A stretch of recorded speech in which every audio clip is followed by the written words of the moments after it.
اور وہ کیا ہے؟ اس فعل کا فاعل ہوتی ہیں، 14 کی 14 اس فعل کا فاعل ہے۔ اس فعل میں فاعل کون ہے؟ تاپش تو ہے۔ اس فعل میں فاعل کون ہے؟ تا زبر تا۔ اس فعل میں فاعل کون ہے؟ اس فعل میں فاعل یہ ہے جو نظر نہیں آتا لیکن 3 زبریں ہی ہیں، ٹھیک ہے نا؟ اچھا یہاں پہ ایک بات یاد رکھنی ہے، یہ جو تا ساکن ہے یہ فاعل نہیں ہے۔ فتح کے اندر ہی فاعل ہے۔ جب فتح یہ تھا 3 زبروں کے ساتھ تو فاعل مذکر تھا، ہوا۔ جب فتح کے ساتھ یہ سیم لفظ ہے، تا ساکن آئے گی تو یہ بتائے گی تائے تنیس، یہ بتائے گی بھئی یہ میں یہ فاتحہ نہیں ہوں، میں یہ فاتحہ مؤنث والا ترجمہ کریں، ہوا اور ہیا۔ کلیئر ہوا جی؟ یہ تا فاعل نہیں ہے، اس کے اندر مخفی چھپی ہوئی جس کو مستتر کہتے ہیں وہ ہے ہیا۔ اردو میں وہ اس ہی ہے، کیونکہ یا وہ بولیں گے یا اس بولیں گے تو اس کا ترجمہ یہ تا ساکن نہیں کر رہی، وہ چھپا ہوا ہے یہ والا فاتحہ کے اندر۔ اب اس تا زبر 3 زبروں کا اور ان 3 زبروں کا فرق سمجھ آئیے جی؟ پتہ چلا مؤنث کی طرف، لیکن اس کون لے کے آیا ہے؟ وہی 3 زبریں، تو لہذا فاتحہ 2 بار ترجمہ لے کے آ گیا، ایک واحد مذکر غائب کا سیگا، ایک واحد مؤنث غائب کا سیگا، لفظ فاتحہ ہی استعمال ہوا۔ جب اس کے سامنے تا ساکن لگائی تو وہ اس سے نکل کے چوتھے سیگے میں آ گیا، پہلا لفظ۔ یہ اکارڈنگ ٹو سچویشن اس وقت پھر بولا جائے گا، سچویشن تو بن گئی ہے نا جی، تا ساکن کا تائے تانیس ہے، تو یہ نہ اس کو وہ نہ سمجھنا تو سے میں، تا سے تو، تی سے وہ، یہ نہ سمجھ لینا۔ اس تا سے مراد اس طرح ضمیر کا ترجمہ نہیں ہے، یہ ضمیر نہیں ہے، یہ علامت ہے مؤنث کی۔ کیوں؟ ہم نے کوئی نیا لفظ لیا ہی نہیں ہے، لفظ وہی ہے فاتحہ، ادھر بھی لکھ دیا فاتحہ ہم نے۔ شک تھوڑا جا میرا نکال دوں یہ اس کو ایسے کر کے، یہ وہی فاتحہ ہے۔ تو جی قاری صاحب، یہ بہت سارے لوگوں کو نا بڑا عرصہ یہ کانسیپٹ کلیئر نہیں ہوتا، اور کتابوں میں وہ لکھ دیتے ہیں یہ تائے تنیس ہے، بندہ کہتا ہے چلو ٹھیک ہے تائے تنیس ہی ہے، اور ایک سال 1.5 سال تک اسٹوڈنٹ جو ہے وہ اس میں بس رٹے پہ کھڑا رہتا ہے، اس کو سمجھ نہیں آتی۔ یہ بہت اہم نکتہ ہے جی۔ فاتحہ کا ترجمہ اردو کی طرح اس یا وہ ہے، اگر اوپر 3 زبریں ہوں گی اور کوئی آگے اضافت نہیں ہوگی تو وہ مذکر کا ترجمہ ہوگا، اگر اضافت تا ساکن ہے ترجمہ وہی ہے تو لیکن مؤنث کے لیے کیا جائے گا۔ تو جب میں فاتحت کہا ترجمہ وہی کیا، اس نے کھولا لیکن اس ایک مؤنث نے کھولا کہوں گا۔ کلیئر ہوا ہے جی چل صاحب؟ بالکل واضح ہے قاری صاحب، بالکل ٹھیک ہے۔ چلو جی آپ کو بھی ماشاءاللہ، اللہ تعالیٰ برکت دے۔ اب ایک جملہ یہاں پڑھ لیتے ہیں، ضمائر مرفوع متصلہ اس فعل یعنی یہ جو فاتحہ فعل ہے کا فاعل بن کر گردان میں آتی ہیں، جو بعد میں ہم بات کریں گے نا، گردان جو ہم دور بناتے ہیں، گرد کرتے ہیں اس کا لفظ کے ساتھ، یہ گردان ہی ہے نا۔ فاتحہ کے ساتھ ہم گما رہے ہیں، گمانا، چکر دینا، ادھر سے ادھر کرنا، اوپر نیچے الفاظ کو بنا کے، کیونکہ اگر اس کو مڈل میں سرکل مڈل میں لکھ دیا جائے، ٹھیک ہے، تو یہ آٹومیٹیکلی سرکل بنے گا کہ نہیں؟ فاتحہ میں مڈل میں لکھ دیتا ہوں، آگے تازہ بتا تازتی پورا سرکل بنے گا۔ تو چلیں وہ اتنی بڑی بات نہیں ہے، آگے بڑھتے ہیں۔ اب آ جائیے جی کہ ہم نے کہا تھا کہ اسی فاتحہ کے ساتھ ہم تھوڑی سی اور تبدیلی کرتے ہیں کہ یا کو لاتے ہیں، جو یہ ہوتی ہے وہی یا آدھی لکھی ہوئی ہے، یا زبر یا کو لاتے ہیں۔ یہاں پہ تھا کہ سب اضافتیں آخر میں آئیں. فعل ماضی میں یاد رکھیں ساری کی ساری اضافت جو ہے، اضافہ جو کیا گیا تھا وہ آخر میں آئے گا، لیکن یہاں پہ پہلے یا آ گیا ہے، اس کے بعد پہلے فا کو ساکن کر دیا ہے. یہ کلیہ ہے جی، ڈائی ہے، تو یا فا زبر یف ہو گیا، یا زبر فا یف ہو گیا پڑھنے کا طریقہ. اب تا اور ہا کے اوپر ہم پیش لے آئے ہیں. یہ اہل زبان نے ایک ڈائی بنا کے اس طرح کر دیا ہے کہ جب آپ اسی فا تا ہا حرف کو، جس کا مصدر فتحن ہے، تو ماضی میں جائیں گے تو فاتحہ ہوگا، حال میں جائیں گے تو یفتحو کہیں گے اس کو. تو وہ یفتحو کیسے بنا ہے کہ یا پہلے لے کے آئے ہیں اور فا کو ساکن کیا ہے پہلے کلمے کو، پہلے حرف کو، اور آخری حرف کو ہم نے پیش دے کر اس کو کہہ دیا وہی فاتحہ ہے، اس کو ہم نے کہا یفتحو. فعل وہی ہے کھولنا، ایک لفظ سے سارے لفظ بن رہے ہیں جی، یاد رکھیں فعل وہی ہے. ہر زبان میں ایسا ہوتا ہے نا. آپ دیکھیں اردو میں بھی اس نے کھولا، میں نے کھولا، تو نے کھولا، وہ کھولتا ہے، تو کھولتا ہے، میں کھولتا ہوں، وہ کھولیں گے، یہ سب کچھ کھولنا ہی فعل استعمال ہو رہا ہے نا. سیم کانسیپٹ ہے لیکن بڑا کمپیکٹ قسم کا کانسیپٹ ہے، مختصر اور بڑا جامع. اگر یہ ڈائز یاد کر لیتے ہیں تو آپ کو مسلسل اس طرح سوچنے کی، فکر کرنے کی ضرورت نہیں ہوگی.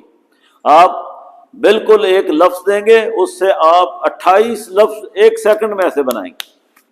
جیسے مجھے ایک آپ لفظ دیتے ہیں خالقہ یا ضربہ، تو میں فوراً کہتا ہوں جی ماضی کے اس کے 14 صیغے بنتے ہیں، تو گنو بھائی 14: ضربہ ضربا، ضربو ضربا، ضربتا ضربنا، ضربتا ضربتما، ضربتم ضربتی، ضربتما ضربتنا، ضربت ضربنا.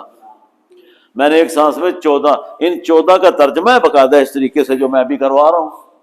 اردو میں یہ آپ نہیں کر لیں گے، ٹھیک ہے نا. وہ اس نے کھولا، میں نے کھولا، تو نے کھولا، یہ تو ایک پورا وہ بنا تو بندہ لیتا ہی ہے، اتنا سہل نہیں ہے اس کو ادا کرنے میں، دیر ہو جائے گی جملہ پورا کرتے کرتے.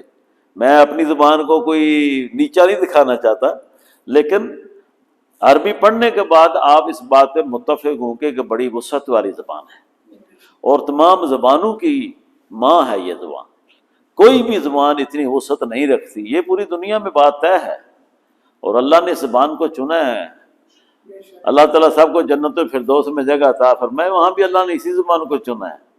تو ہم تو بڑے خوش قسمت ہیں جو آج سیکھ رہے ہیں. اللہ تعالیٰ ہمیں آگے بھی اس کو بولنے سیکھنے کا موقع دے.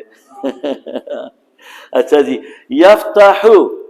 تو آپ دیکھیں جی میں نے 2 کام کیے ہیں.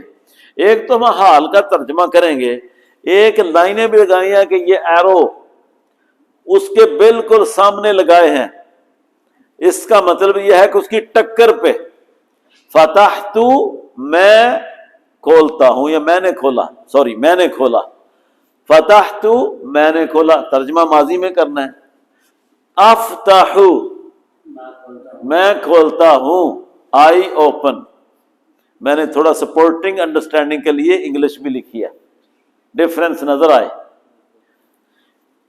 افتحو میں کھولتا ہوں، فتحتا تو نے کھولا، تو یہاں کیا ہوگا؟ تفتحو.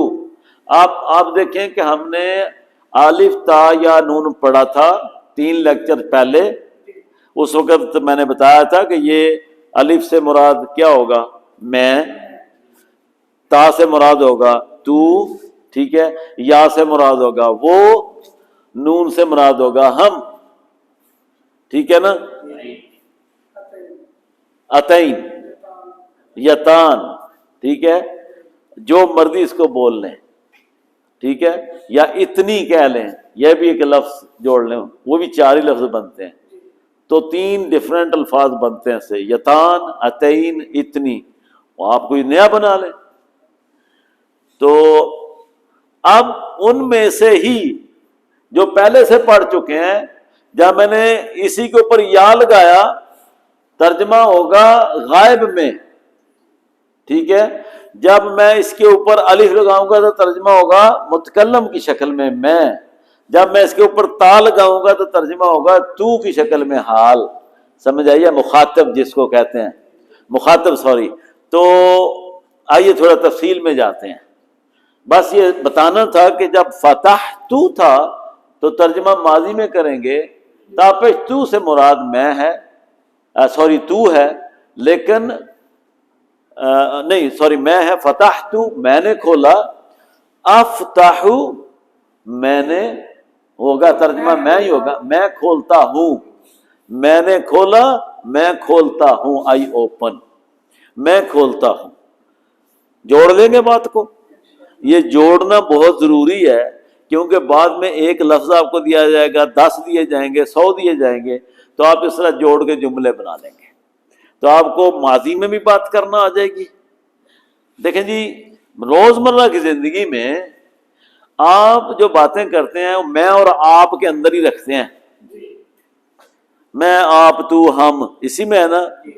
پھر تھوڑا سا اور میں، آپ، یا میں، تو، وہ، ہم، یہ 4 موسٹلی بولے جاتے ہیں، میں، تو، وہ، ہم، یا میں، ہم کا ابھی نہ رکھیں بے شک، مذکر مؤنث کا لے آئیں، کیونکہ اس کے اوپر ہم نے علیحدہ ڈسکس کرنا ہے، اس میں سارے جمع کی باتیں آئیں گی۔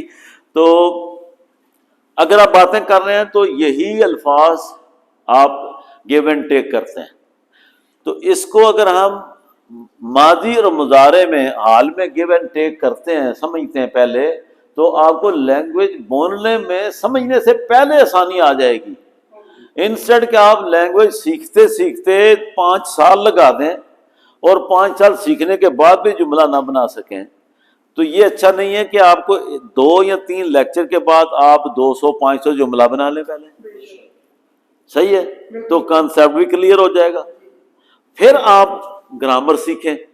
اس لیے یہ چینج کر دیا پڑھانے کا انداز۔ اب دیکھیں جی، افتح میں کھولتا ہوں، تفتح تو کھولتا ہے، یہاں ایک فرق آئے گا، تفتحین، ہم نے کہا تھا وہاں ساری چینجز آخر میں ہوں گی، یہاں ساری چینجز شروع میں تو ہیں، لیکن ایک حرف ایسا ہے جس کے آخر میں بھی چینج ہے، اینا کی، فتح اس کے بعد اینا ہے، فتح یا نون، تو تا یہ پہلے، یہ کیا فرق ہے جی؟ اصل میں یہ تفتح ہی ہے۔ اب دیکھیں نا جی، تا فاتا یا تا فاتح، آگے اینا نے کیا بتایا؟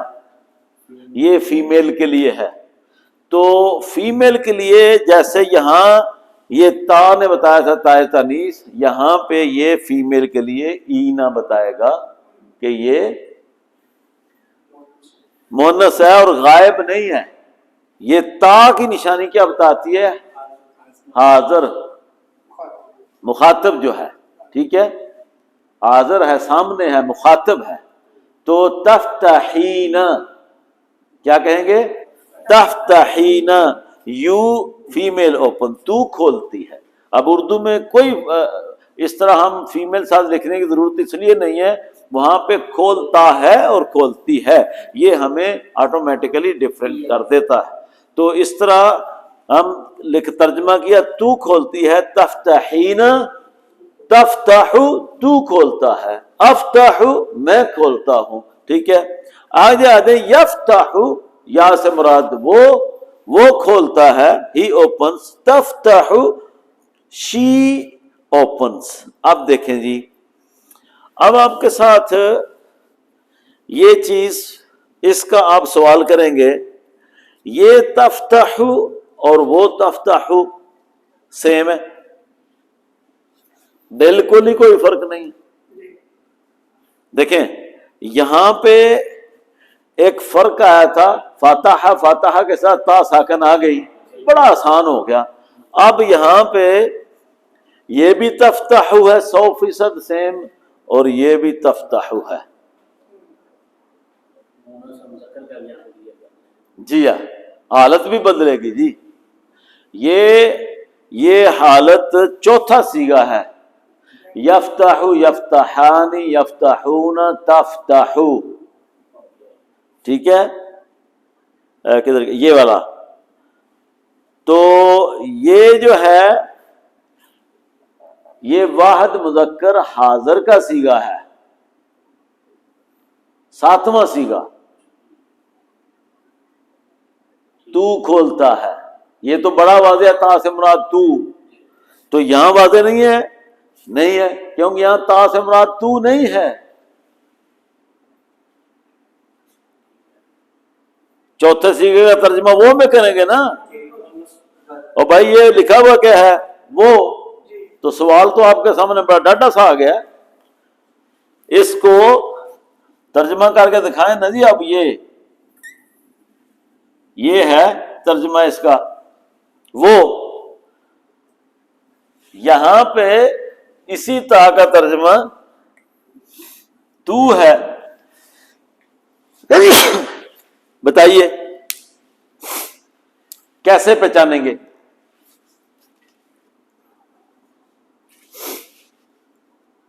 یہاں پر تو کھولتا ہے، ہاں جی، وہ تو سامنے ہے، اس سے بات ہوتی وہ کھولتی ہے۔ ہاں جی، دیکھیں یہ فی الحال اتنا ہی ہے، ڈائی سے یہ ایسا ہی لفظ ہے، اس کو سمجھنے کے لیے اس کا سیاق و سباق بتا دیتا ہے جملے میں۔ جب آپ گردان پڑھ رہے ہیں تو آپ کو آٹومیٹک پتہ ہے کہ یہ چوتھا صیغہ ہے، ویسے جب جملے میں آپ کر رہے ہوں گے تو آپ کو کلیئرلی سمجھ آ جائے گی اس بات کی کہ یہ کون سا یہ تفتح ہے، یہ چوتھا صیغہ ہے یا یہ ساتواں صیغہ ہے، تو یہ ترجمہ آپ اس اعتبار سے کر لیں گے، فی الوقت اتنی انفارمیشن ہی ہے۔